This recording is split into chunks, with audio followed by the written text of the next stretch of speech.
दोस्तों, डॉक्टर कलाम ने कहा था कि अगर तुम सूरज की तरह चमकना चाहते हो तो पहले सूरज की तरह जलना सीखो। नमस्कार, मैं हूं रामराज। स्वागत है आप सभी का हमारे इस YouTube चैनल पर। तो दोस्तों, आज हम पढ़ने वाले हैं 6th क्लास हिस्ट्री का चैप्टर नंबर 5। क्या बताती है हमें किताबें और कब्रें। अंग्रेजी में बोले तो what books and burials tell us. तो दोस्तों, आज का जो हमारा चैप्टर है वो है वैदिक सभ्यता पर आधारित। देखिए दोस्तों, सिंधु सभ्यता के पतन के पश्चात जो सभ्यता अस्तित्व के अंदर आई थी उसको वैदिक सभ्यता के नाम से जाना जाता है।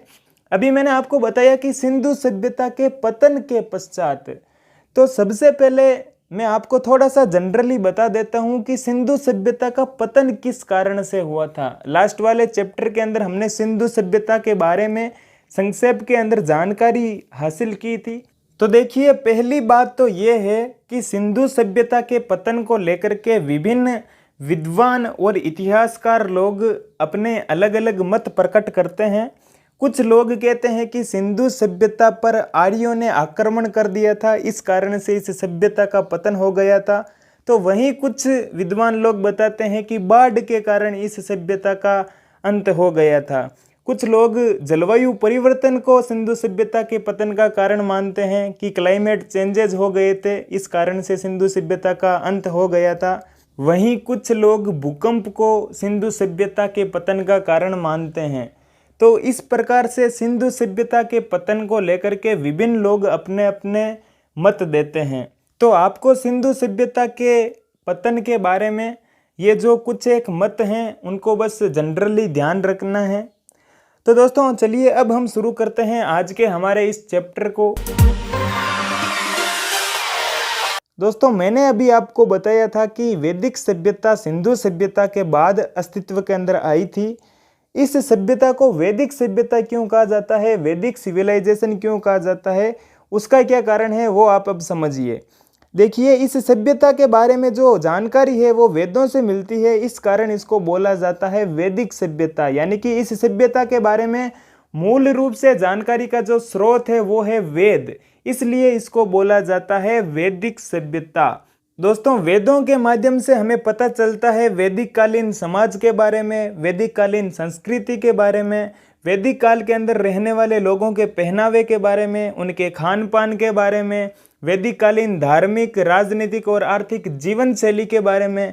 इन सभी पहलुओं के बारे में हमें जो जानकारी प्राप्त होती है वो वेदों से प्राप्त होती है, इसलिए उस तत्कालीन सभ्यता का नाम रख दिया गया वैदिक सभ्यता, क्योंकि उस सभ्यता के बारे में जानकारी का जो प्रमुख स्रोत था वो वेद थे, इसलिए उस सभ्यता को कहा जाने लगा वैदिक सभ्यता।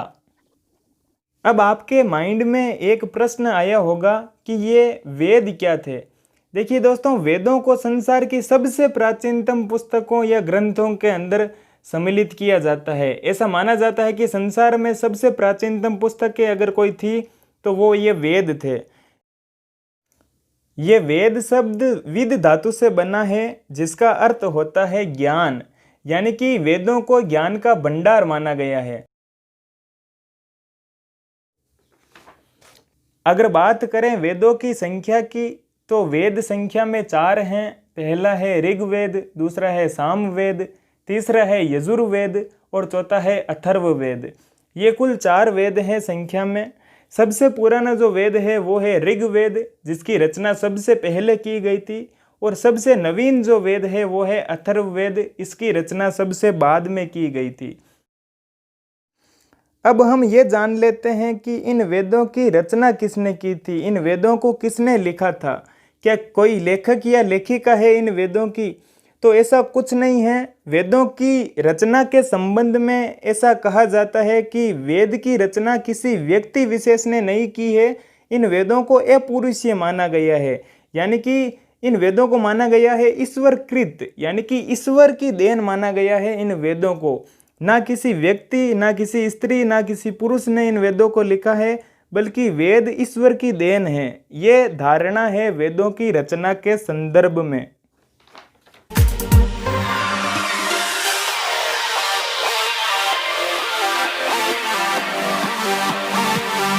दोस्तों आज हम जिस वैदिक काल के बारे में डिस्कस कर रहे हैं इसका कालक्रम माना जाता है 1500 ईसा पूर्व से लेकर के 600 ईसा पूर्व के बीच में। इस वैदिक काल को दो भागों के अंदर बांटा गया है। पहला है पूर्व वैदिक काल और दूसरा है उत्तर वैदिक काल। इन दो भागों के अंदर इस वैदिक काल, इस वैदिक सभ्यता को बांटा गया है। पहला पूर्व वैदिक काल और दूसरा उत्तर वैदिक काल। इस पूर्व वैदिक काल का एक और अन्य नाम है जिसको बोला जाता है ऋग वैदिक काल। ऋग वैदिक काल क्यों बोला जाता है? अभी मैंने आपको ऊपर बताया था कि वेद संख्या के अंदर कुल 4 है, ऋग्वेद, सामवेद, यजुर्वेद और अथर्ववेद। तो ये जो पूर्व वैदिक काल है ना, इस पूर्व वैदिक काल के बारे में जानकारी का जो प्रमुख स्रोत है वो है ये ऋग्वेद। इस ऋग्वेद के माध्यम से इस पूर्व वैदिक काल के बारे में जानकारी मिलती है, इसलिए इस पूर्व वैदिक काल को ऋग्वैदिक काल के नाम से भी जाना जाता है। और इस काल का जो प्रमुख ग्रंथ था वो ये ऋग्वेद था। ठीक है, और बाकी के जो 3 ग्रंथ थे, सामवेद, यजुर्वेद और अथर्ववेद, ये इस उत्तर वैदिक काल के ग्रंथ थे। इस बात को आप ध्यान रखिएगा। इस पूर्व वैदिक काल का कालक्रम माना जाता है 1500 ईसा पूर्व से लेकर के 1000 ईसा पूर्व के बीच में, और इस उत्तर वैदिक काल का कालक्रम माना जाता है 1000 ईसा पूर्व से लेकर के 600 ईसा पूर्व के बीच में। तो इस प्रकार से 1500 ईसा पूर्व से लेकर के 600 ईसा पूर्व के बीच में इस संपूर्ण वैदिक काल का कालक्रम माना जाता है। 1500 ईसा पूर्व के आसपास आर्यों के द्वारा इस वैदिक सभ्यता को बसाया गया और 600 ईसा पूर्व तक ये वैदिक सभ्यता चली थी। अभी मैंने आपको बताया था कि वैदिक सभ्यता की नींव डाली गई आर्यों के द्वारा। तो अब सबसे पहले आप थोड़ा सा जान लीजिए ये आर्य क्या थे। देखिए, वैदिक धर्म या सनातन धर्म के जो अनुयायी थे उनको बोला जाता था आर्य। वैदिक धर्म कहो या सनातन धर्म कहो, एक ही बात है। सनातन धर्म संसार का सबसे प्राचीनतम धर्म है। तो इस सनातन धर्म या वैदिक धर्म के जो अनुयायी थे उनको बोला जाता था आर्य। और इस आर्य शब्द का शाब्दिक अर्थ देखें तो वो होता है श्रेष्ठ या उत्तम आचरण। ठीक है, ये बात आप समझ गए। अब हम बात करते हैं कि जो ये आर्य थे, ये आर्य भारत में आए कब थे। तो माना जाता है कि आर्य भारत में 1500 ईसा पूर्व के आसपास आए थे। तभी तो मैंने बताया था वैदिक काल का जो ये कालक्रम था वो 1500 ईसा पूर्व से लेकर के 600 ईसा पूर्व के बीच में माना जाता है। तो 1500 ईसा पूर्व के आसपास में ये आर्य भारत में आए थे। लेकिन यहाँ पर जानने लायक बात यह है कि आर्य मूल रूप से भारत के निवासी नहीं थे, बल्कि ये बाहर से आकर के यहाँ पर बसे थे। और कुछ विद्वानों का तो ये भी मानना है कि सिंधु सभ्यता पर आर्यों ने ही आक्रमण किया था और सिंधु सभ्यता का जिस कारण से पतन हुआ और उसके पश्चात आर्यों ने वैदिक सभ्यता की नींव डाली थी। दोस्तों, आर्यों के मूल निवास स्थान की बात करें तो विभिन्न विद्वानों और विभिन्न इतिहासकारों के अलग अलग मत हैं, लेकिन फिलहाल हम NCERT पढ़ रहे हैं। तो NCERT के अनुसार आर्यों का मूल निवास आल्प्स पर्वत के पूर्व में यूरेशिया के पास माना जाता है और वहाँ से ये 1500 ईसा पूर्व के आसपास भारत में आए थे और उन्होंने वैदिक सभ्यता की नींव डाली थी। तो ये बात आप समझ गए। अब बढ़ते हैं हम आगे की तरफ।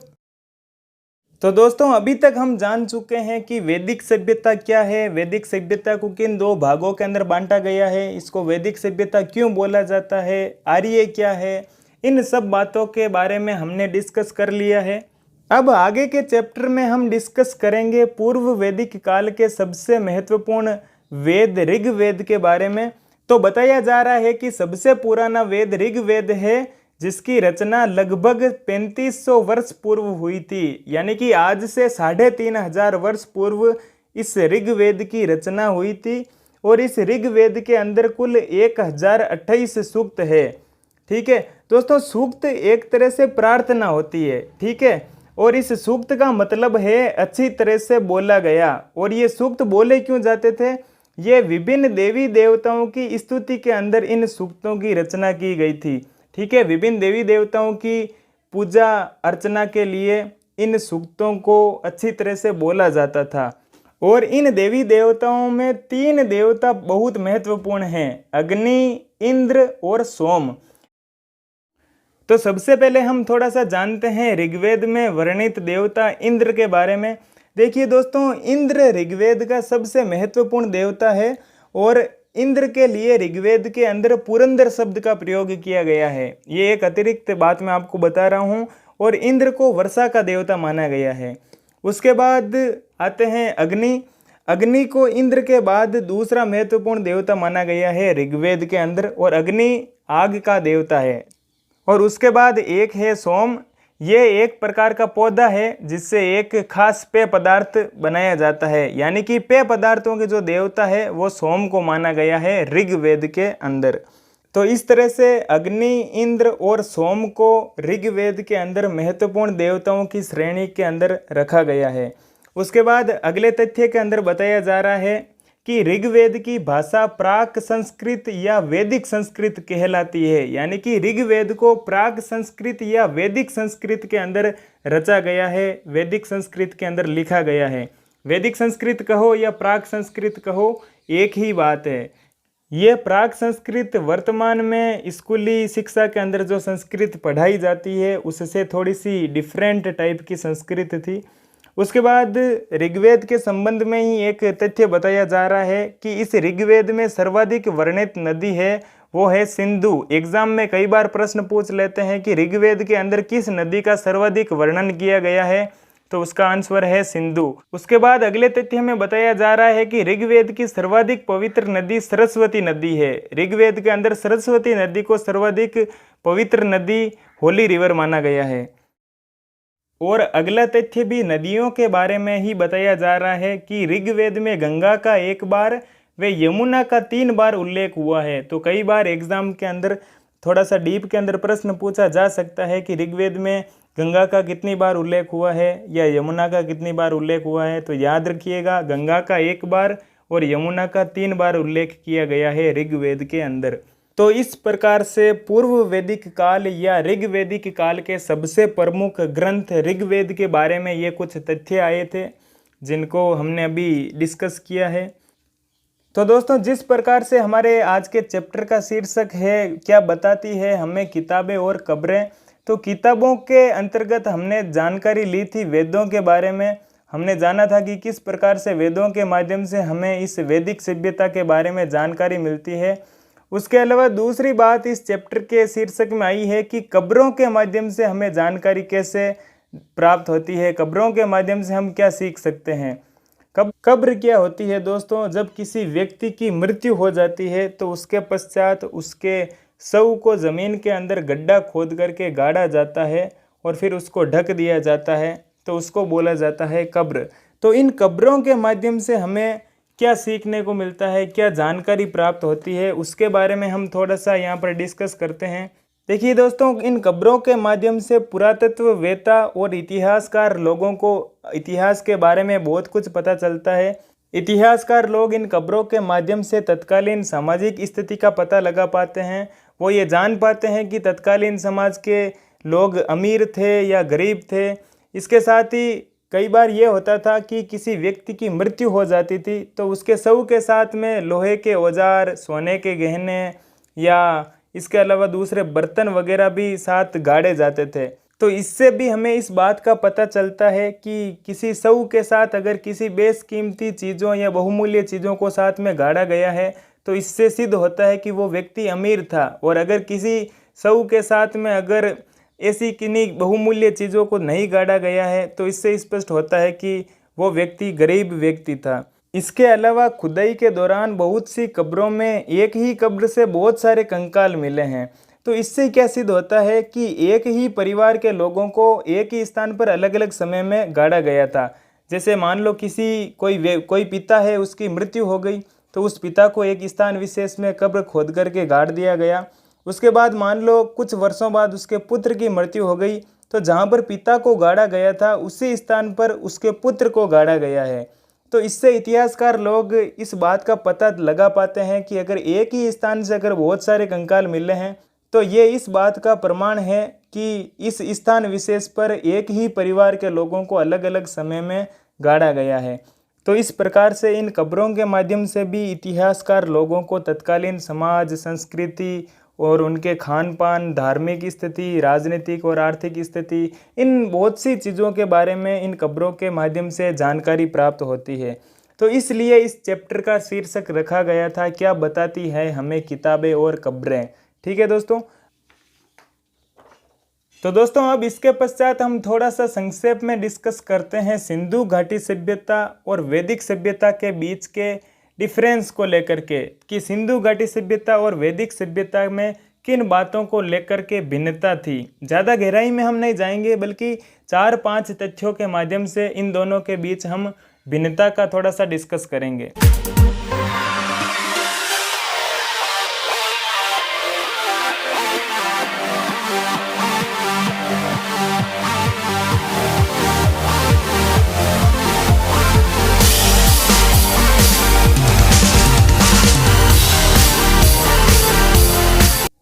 तो दोस्तों मैंने एक टेबल बनाई है और इसके माध्यम से आपको इजीली समझ में आ जाएगा कि सिंधु घाटी सभ्यता और वैदिक सभ्यता के बीच में क्या डिफरेंस था।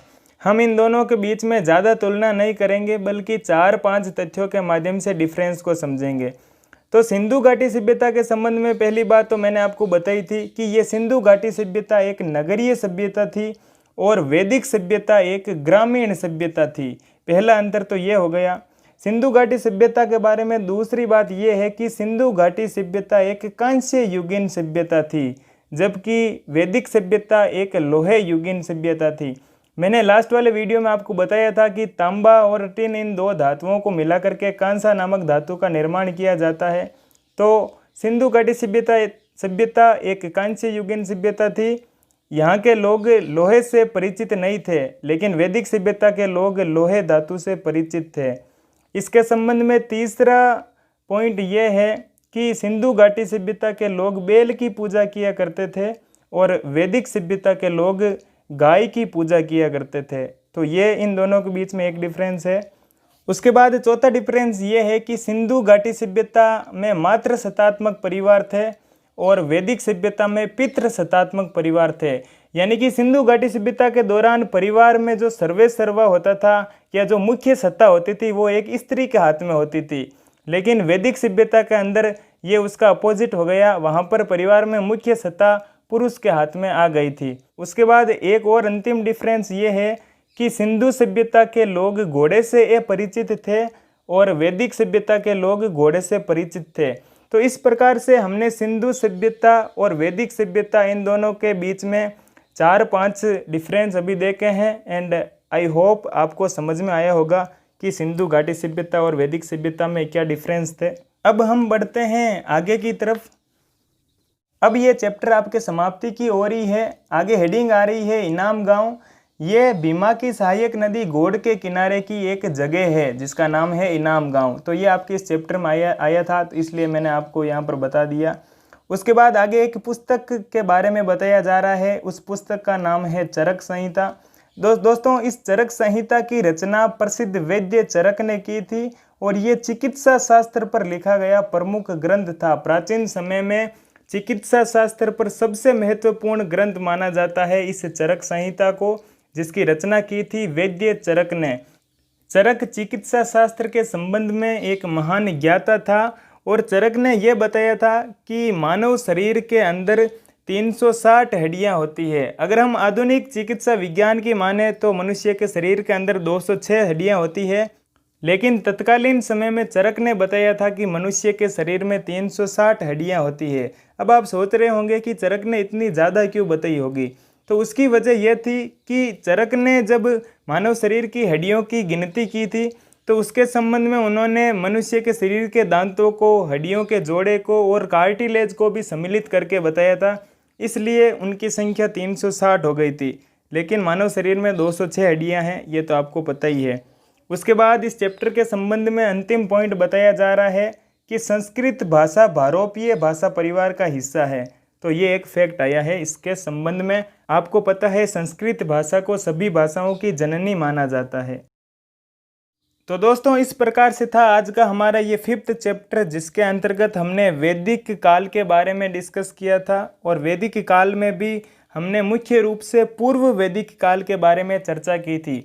इससे आगे वाला हम जो चैप्टर पढ़ेंगे उसका संबंध उत्तर वैदिक काल से है, तो हम कह सकते हैं कि इससे आगे वाला जो चैप्टर है वो भी वैदिक सभ्यता से ही रिलेटेड है। मुझे उम्मीद है दोस्तों आपको ये चैप्टर समझ में आया होगा।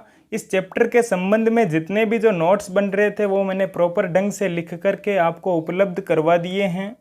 अगर आप नोट्स लिखने में अपना टाइम वेस्ट नहीं करना चाहते हैं तो इस बुक के सभी चैप्टर्स के प्रॉपर ढंग से लिखे हुए हैंड रिटन नोट्स की पीडीएफ भी आप डिस्क्रिप्शन में दी गई लिंक के थ्रू ले सकते हैं और पीडीएफ फॉर्मेट में नोट्स पढ़कर नियमित रूप से आप अपना रिवीजन कर सकते हैं। तो दोस्तों ये वीडियो अगर आपको अच्छा लगा तो आप इसको लाइक और शेयर कीजिए, और मेरे द्वारा जो ये छोटा सा प्रयास किया जा रहा है ये आपको पसंद आया है तो आप कमेंट बॉक्स के अंदर कमेंट भी ज़रूर कीजिए। मैं लगता हूँ अगले वीडियो की तैयारी में, तब तक के लिए धन्यवाद।